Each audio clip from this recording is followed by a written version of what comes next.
Thank you. Now, all the candidates each candidate has 2 minutes for a closing statement, and we will go in the reverse order that we did as we started. So the first person will be Karen Anderson, 2 minutes. As I believe I've stated throughout the evening, once I am elected to the board, my first piece of business will be to make sure that we pass a resolution calling for a letter of intent to renegotiate our contract with CAL FIRE so we can keep service past June 30th. My constituents, if you will, at Kenyatta Cove are very concerned about what's going to happen to them when they call 911 come July 1st. Who is going to show up? Where are they going to have to come from Pacifica? Are they going to have to come from San Mateo? Where exactly are they going to come from? When we pass this recall, that is not going to be a concern because CAL FIRE will remain on the job as they have been for the last 5 years. The lies that have been told about me, about CAL FIRE, egregious. I am stunned sometimes when I read the things that I do in the paper or in advertisements. Blatant, out and out lies that can be fact-checked. Anyone who wants can get in touch with me personally. I will give you my home phone number. You can call me and I will show you point by point on paper where every one of these lies can be refuted. Thank you. J.B. Cockrell. I pretty well laid it out when I began. We had a lot of problems here, and I monitored the old problems. And now we're going to try to recapitulate our old department. You know, in all fairness, I think Doug makes some good points. We can learn from our past. So if we had 100% new employees and 100% new board and a clean sheet of paper, it might even be correct. It might even be correct. Unfortunately, we're going to have some of the same board members that were here for all the problems. In addition, if things go the way it looks like they will, you'll have many of the same employees that were here when there was a problem.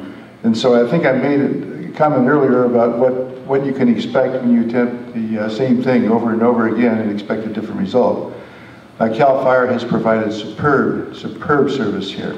And one of the things I want to dispel now, I'm not looking for anything on the cheap. I think that would be irresponsible. But what I am looking for is superior service at responsible cost. Not on the cheap, at responsible cost. I'm opposed to feather bedding. I'm opposed to these sweetheart deals. What I'm looking for is a professional emergency service force, which CAL FIRE has provided for us. They've extended us superior service at responsible cost. And that's what I'm in favor of. Thank you very much. Thank you. Mr. Mike Alfano. Thank you. In closing, this recall election is going to cost the taxpayers $130,000. Single item on the agenda, on the election, $130,000. We are paying for it. It's unfortunate because there's a board majority election in November. Okay, I'm going to be frank about this again. This was started by CAL FIRE's union. There's proof of it. You go to CoSiteFire.com. There's the proof. It's clear. You'll see the campaign contributions from their small political PAC, totaling well over $10,000 on that page alone, starting this recall. We went to court and proved it, and the judge sided with us. Sided with us so much that he's allowed us to go after the plaintiff, or the plaintiff in that case, for damages, which we are pursuing. Okay. You know, I came to this board without any baggage, none. No union supported me. I refused any support.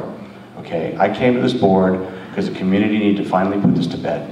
And I sat on that board for a year, waiting for them to perform. And when I watched them move our fire marshals out of here, basically violating the contract. We had 2 half-time fire marshals in the contract at that point, and they reduced them to 0. And when we said at the board, you're going to have complaints, and guess what? We have complaints. Medical Reserve Corps complained. We got complaints from Seacrest School regarding poor responsiveness. The list goes on. This beautiful DOC over here for the city signed off, but they forgot to check that both buildings weren't connected.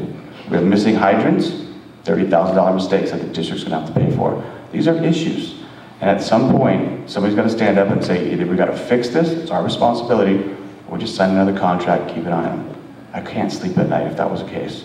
So we're here today to explain to people what's the best thing for our community, and this is the wrong reason for a recall. We have done nothing wrong. We're doing our job, and I'll tell you, this is a tough decision, but it's the right decision, and the community will get this, I promise you.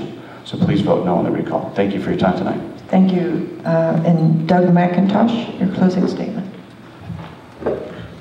Yeah, first of all, since it was raised, I'd like to take a minute of my time to answer the question of where the service comes from for the paramedics. There's no change.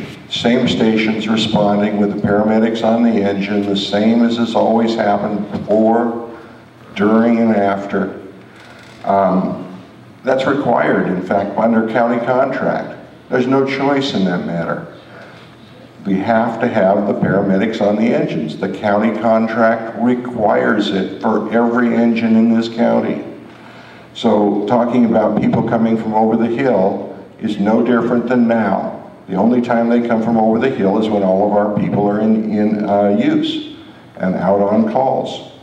Secondly, one of the most important things that we did and have done during the entire time that we've been here is we hire a paramedic trainer, because 85% of our calls are paramedic calls. So we hire a paramedic trainer that comes in and trains our paramedics continuously. The problem is trying to get the people into the class when they keep rotating around. One of the big differences with a program in which your people are local is that the people that do the relief aren't coming from Santa Cruz, they're just coming from another shift. They already know the area. This third thing is, we talked about somehow when these employees come back, they're suddenly going to turn bad. How is it that the same employees supposedly that caused the problems, by the way, those employees aren't with us anymore, but the people that were with the department before have stayed with the department with CAL FIRE are going to change their colors and not do the job anymore when they go back to being part of a local department? I don't get it. Thank you. Gary Riddell, please come. You know, I've spent most of my adult life in the protection of life and property on this coast side. I've lived here for 54 years. I've got a lot of family and friends that live here. I got elected to this board to perform a job that, you know, that is needed on the coast side, and it was something I felt that I could contribute in some small way with my experience. And once I got onto the board and discovered what actually was going on, you know, I can't look the other way. I live here. I have family here. I have friends here. I've got a background in the fire service, and I see what this organization is doing. And they're not doing their job. So what am I supposed to do as an elected official with the background that I have? I had one option open to me that I could see, and I took it. And I'd do it again. I'm not happy about what's going on, but I'd do it again in a heartbeat. Because that's my job. And that's what a big part of my life has been. So, CAL FIRE's failures, that's on them.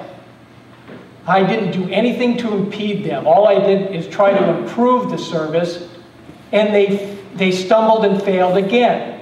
And we allowed them to have the input in the contract to ensure that those needs could be met, and they still couldn't do it. So here we are. And in my opinion, the best solution is we take it back, and we do it, and we'll do a better job, I guarantee you. Thank you. And finally, Lee McCusick. How much time? 2 minutes. Well, okay. Since 2001, there's been a large decline in the feeling of public safety among many people. I count myself, perhaps you too. And on our coast side, we've also experienced the appearance of what's called black swan events. These are unexpected natural disasters that might strike our coast side sometime in the future. This is things like a shooting at a school, a tidal wave, an earthquake, a massive fire on July 2nd or something like that, with the wind blowing in the wrong direction. And this is the kind of things the fire board should think about and not spend much money on, but anticipate. And the three gentlemen here are intensely focused on who's driving the fire truck. That's the 20th century, okay? And so I'm going to say my position on being on this board is simultaneously conservative.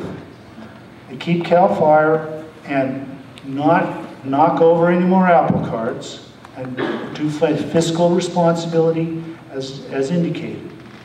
On the other hand, is to look ahead and become aware and think of these other issues on the horizon and do increase the actual level of safety and factual safety of us on the coast side. And it's not going to be done with blimp programs like this. It has to be done by thinking about you, the voters, and what you specifically need in your community. Thank you. Now you can find additional information about all the candidates on our Smart Voter website, smartvoter.org. And all the candidates have been invited to put up their statements and any position papers that they'd like. So now it's time for us to say thank you to the candidates for being such lasting all this time.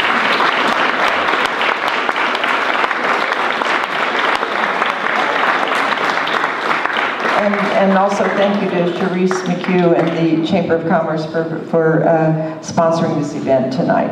And thank you for being a good audience. And thank you, Good Jackie. night.